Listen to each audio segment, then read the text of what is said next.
Volodymyr Zelensky. Volodymyr Zelensky. Volodymyr Zelensky. Volodymyr Zelensky. What is propaganda?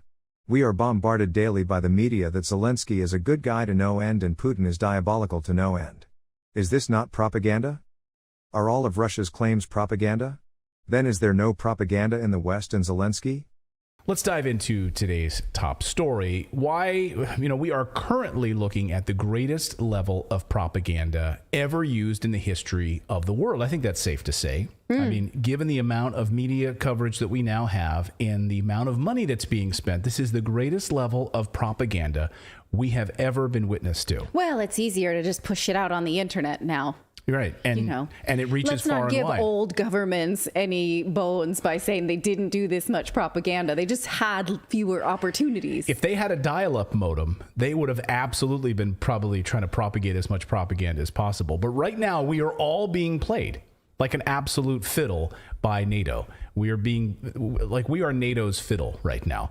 The ultimate wag the dog moment. We'll have more on that in a moment. But first, something happened in November and December of last year that almost no one paid attention to. And you'd be forgiven. It was right around the holidays and, we were dealing with COVID and people were dealing with, all sorts of family stuff. So they weren't paying attention to what you see on your screen right here, which was Operation Polaris 21.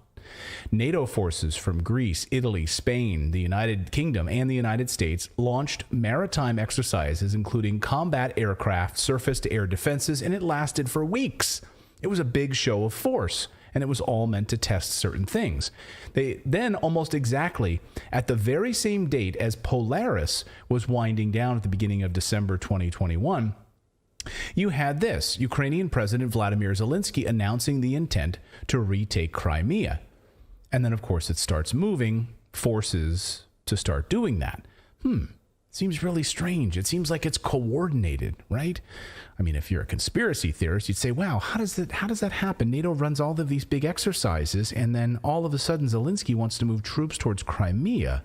So NATO and Ukraine, they were suddenly, I guess, hoping to get a rise out of Putin. It was all planned. They had all lined this out ahead of time, apparently. Well, it worked. Because then, of course, move NATO-backed forces right up to Putin's doorstep and think that he's not going to do anything about it. Well, of course, that's not what happened. In fact, Putin warned of this as a violation of the Minsk agreements and said he didn't want war. A few weeks later, he said, please remove your weapons, you United States and European forces, please remove your weapons from our doorstep, including NATO weapons, and then we can walk away in peace. Here's what he said. Позволю себе только добавить, что по нашим оценкам, то, что происходит на Донбассе сегодня, это и есть геноцид. Мы слышим, что Украина не готова сегодня к вступлению в НАТО. Мы знаем этот тезис. И тут же говорят, что ее завтра не примут. А примут тогда, когда ее подготовят к этому. Но для нас это может быть уже поздно. Поэтому мы хотим решить этот вопрос сейчас. Вот прямо сейчас, в ближайшее время, в ходе переговорного процесса, мирными средствами. Вот мы из этого исходим и очень надеемся на то, что наши озабоченности будут нашими партнерами услышаны и приняты всерьез. Силовое сдерживание России воспринимается нами в качестве прямой и непосредственной угрозы национальной безопасности, снять которую как раз и призваны юридические соглашения на основе внесенных нами проектов. Мы готовы к этой совместной работе и дальше. По поводу, хотим мы этого или нет. Конечно, нет. Именно поэтому мы и выдвинули предложение о переговорном процессе, результатом которого должна быть договоренность об обеспечении равной безопасности всех, включая нашу страну. На голосование в Государственной Думе, думаю, так или иначе связано, конечно, с этим, потому что депутаты парламента, так же как в любой стране, в России, ориентируются на общественное мнение, ориентируются на мнение своих избирателей, и они тонко его чувствуют. И в этой связи совершенно очевидно, в нашей стране подавляющее большинство людей сочувствует жителям Донбасса, поддерживает их и надеется, что ситуация там коренным образом изменится. So, peace. Get your stuff off my back porch. basically, please, because we don't want this. And he had already, and members of his parliament were already pushing for it, and he didn't want it. So around this time, journalists then discovered some secretive documents related to Polaris 21 operation. These secretive documents showed the advanced preparation of NATO to enter into an armed conflict with Russian Federation in the event of Russia's intervention in Ukraine. That's what these documents showed, associated with Polaris 21. NATO had created the template basically for getting Russia into a war with Ukraine. It was all here in these documents. And we were seeing it playing out with jet aircraft and air defense systems being moved around. All of it was right there. It worked. Mission accomplished, by the way. Is this story true? When I previously summarized the events of 2021, I could not trace the information on this exercise, so I looked it up again under the code name, Polaris 21. Curiously, there is little evidence of any mainstream media coverage of this large-scale exercise. This Naval News is a France-based naval newspaper. It reports in detail on Polaris 21 in a November 19, 2021 article. It states that a NATO maritime exercise sponsored by the French Navy will take place from November 18 to December 3, 2021, along the Mediterranean and French Atlantic coasts. Interestingly, in an article dated November 16, 2021, before the exercise began, there is this statement. Polaris 21 will be conducted around high-spectrum actions, corresponding to the future missions of the French Navy in a hardened strategic context. It thus completes the preparation of the Naval Air Group before its next operational deployment, which will begin in February 2022. This was before it was widely reported in the media that Russia was massing its troops on the border with Ukraine. In addition, Polaris 21 fully contributes to the objective of winning the war before the war. It is described as, what is the meaning of the next operational deployment starting in February 2022? What does the goal of winning the war before the war mean? So, let's look at the Polaris 21 document, which I was able to access through this channel. Here is a brief overview, but if you are interested or would like to know the full text, please let us know in the comments. Once again, I'll try to convey the information in some form. Please note that we will refrain from posting links in the description section, just to be safe. This document was prepared by the Directorate of Intelligence Fusion Center on October 23, 2021. However, the plan for the exercise itself appears to have been prepared on July 5, 2021. Before we get into the contents of the document, there is one thing we would like to put into perspective. It is the naval agreement signed between Ukraine and the UK on June 21, 2021. This agreement requires the UK to build a new naval base in the Black Sea and a base in the Sea of Azov as the main fleet base for the Ukrainian Navy. It also provides for the sale of missiles to Ukraine and for training and support for these. The technical file goes a long way in describing a fictitious geopolitical environment which describes Mercure the Russian Federation as the main threat in this wargame simulation. Although this document gives the hypothetical name, I am sure you will understand what I am about to tell you. Mercure is the Russian Federation, Otso is Ukraine, and Merkmania is Crimea. As you can see, the scenario was created with the geopolitical background of Russia, Ukraine, and Crimea, with fictional countries on the Mediterranean coast for the exercise. Crimea is set here not as a peninsula but as an enclave within Otso, Ukraine. About Mercure Russian Federation. Mercure is a huge country straddling North Asia and Europe that forms a federation of 16 autonomous regions with no direct access to the Mediterranean. The legislative power is represented by a parliament of 400 deputies elected by direct universal suffrage for 5 years. There are several political parties all represented in parliament. The executive branch headed by the head of government appointed by the president. The president elected for 6 years. Current President Virgo Medvedev has managed to stay in power for 20 years and has silenced his main opponents. He advocates a strong Mercure and exacerbates the nationalist feeling of the Catharist people. Mercure's foreign policy is expansionist.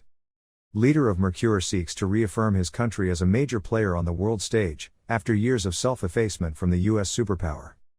Moscow, a capital of Mercure, is today essential in the resolution of the crisis of Merkmania, which could lead to a civil war at any time. The president of Mercure does not hesitate to challenge the Western countries to which he blames the overthrow of the Violetta regime in 2011. And the support for Otso against the independence of Merkmania in 2015. Moscow could intervene militarily to support the independence of this separatist territory. The ambition of President Virgo Medvedev is to restore the unity of the Catharist world. In the early 2000s, the one-party political system collapsed, and after a decade of unrest, Mercure adopted a front political pluralism and began to reconquer its national pride under the yoke of Lieutenant Colonel Medvedin from the secret services, who came to supreme power thanks to the support of oligarchs and Catharist mafias. What do you think? This is the very story of Russia and President Putin that we are told repeatedly on a daily basis. Next, I would like to talk about Merkmania assuming the Crimea.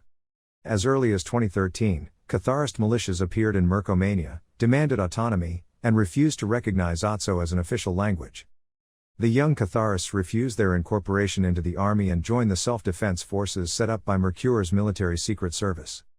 In 2014, the Otso government attempted to negotiate a rapprochement with the Catharist majority. The self-appointed Parliament of Montlucan, capital of Merkmania, refuses any discussion and officially calls for its attachment to Mercure. In 2015, Mercure paramilitary troops sent by 12 plane to Merkmania and established barbed wire borders. Europe is sending observers who stationed in a sort of buffer zone near Saint-Yor. Under international pressure, Mercure returns half of its troops and maintains a contingent of 500 men. Merkmania is the cradle of the Catharist royalty of 9th century and of the Orthodox Catharist religion. About Otso, Ukraine. Otso is a republic with a parliamentary system. Many political parties exist, whose representatives elected on a proportional basis. The results after elections cannot permit to have a majority, which creates political instability and hamper the proper functioning of the state. Otso is home to an enclave, Merkmania, in which the birthplace of the Catharist people is located. Foreign policy. The government of Otso adopts a prudent neutrality concerning Mercure, which has a military power without comparison with the army of conscription of Otso. As a result, Otso loses interest in the enclave since there is no direct interference with the rest of the country. This explains why Merkmania attempt at independence in 2015 completely surprised the Otso government. Thanks to the international pressure, Mercure had to withdraw its troops and the sent a dozen observers. A UN mission is trying to maintain dialogue between the various officials of Merkmania and the government without any progress. Otso seeks to develop its trade relations with Northern Europe and to move closer to NATO.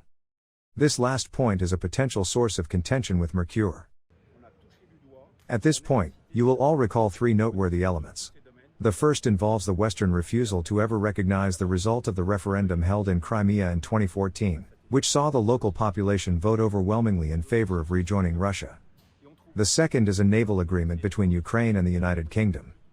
Finally, you may be aware of the incident of the British warship HMS Defender in the Black Sea on June 23, 2021, 2 days after the signing of the naval agreement.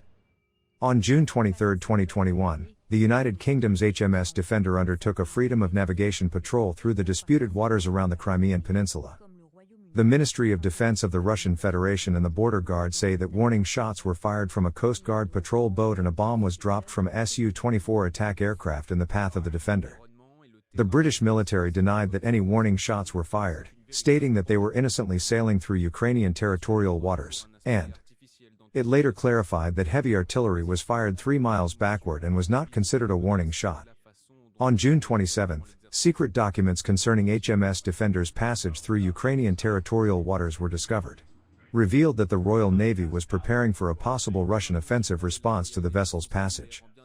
This means that NATO warships are now free to navigate the Black Sea under a naval agreement between the UK and Ukraine.